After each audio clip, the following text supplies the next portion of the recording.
خيركم من تعلم القرآن وعلمه। একদিকে বিতর্কিত নারী সংস্কার কমিশন করে আমাদের অনুভূতিতে আঘাত দেওয়া হচ্ছে, আরেকদিকে মানবিক করিডোরের সিদ্ধান্ত নিয়ে স্বাধীনতার উপর আঘাত দেওয়া হচ্ছে। আমার মনে হয় বিতর্কিত নারী কমিশন করে আমাদের দৃষ্টি এদিক রেখে বর্তমানে মার্কিন যুক্তরাষ্ট্রের সাথে বাংলাদেশের স্বাধীনতা বিক্রির সওদাবাজি হচ্ছে কিনা সেটাও দেখতে হবে। হেফাজতে ইসলাম বাংলাদেশ শুধু দাবি করবে না, সকল মাসলাকের মানুষের পূর্ণ সমর্থন হেফাজতের প্রতি আছে, কারণ হেফাজত হচ্ছে বাংলাদেশে সর্ববৃহৎ ইসলামী অরাজনৈতিক সংগঠন। আজ আমি এই জনতার পক্ষ থেকে, বাংলাদেশের কোটি কোটি মুসলমানের পক্ষ থেকে হেফাজতের সম্মানিত আমিরের কাছে বলবো, হেফাজত রাজনীতিতে যাবে না, কিন্তু রাজনীতি নিয়ন্ত্রণ করতে হবে। 53 বছরের ইতিহাস আমাদের কলঙ্কিত।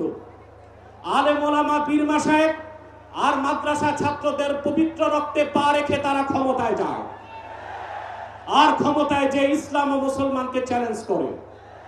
এই সুযোগ আর দেওয়া হবে না।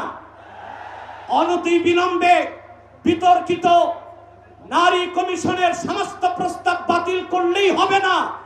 যে নারী নামের হিজড়াগুলো এই দুঃসাহস করেছে, গ্রেফতার করে তাদেরকে আইনের আওতায় আনতে হবে।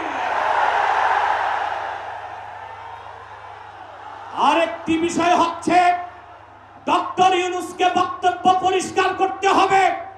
16 বছর ভারতীয় আধিপত্যবাদের বিরুদ্ধে আমরা রক্ত দিয়েছি। সর্বপ্রথম সকল প্রকার শিরক, কুফর, রামবাম, নাস্তিক আর ভারতীয় আধিপত্যবাদ ও ফ্যাসিবাদের বিরুদ্ধে রক্ত উৎসর্গ করেছে শাপলা চত্বরে হেফাজতের আলেম ওলামা কর্মীরা। সেই আন্দোলনের আগ্নেয়গিরিতে 5ই আগস্ট ছাত্র জনতা আগুন ধরিয়েছে শুধু। অতএব আলেম ওলামাকে বাদ দিয়ে কোনো সিদ্ধান্ত মেনে নেওয়া হবে না।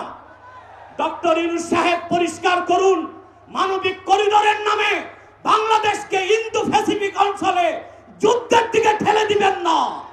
আগ্রাসী শক্তিকে বলে দিচ্ছি, আমার দেশের সবুজ লাল পতাকার দিকে যে চোখ তুলবে তার চোখ উপড়ে দেওয়া হবে। আমার বাংলার কোন 1 ইঞ্চি মাটিতে আগ্রাসনের থাবা বসালে সেই কালো হাত ভেঙে দেওয়া হবে। ব্লাসফেমি আইন করতে হবে।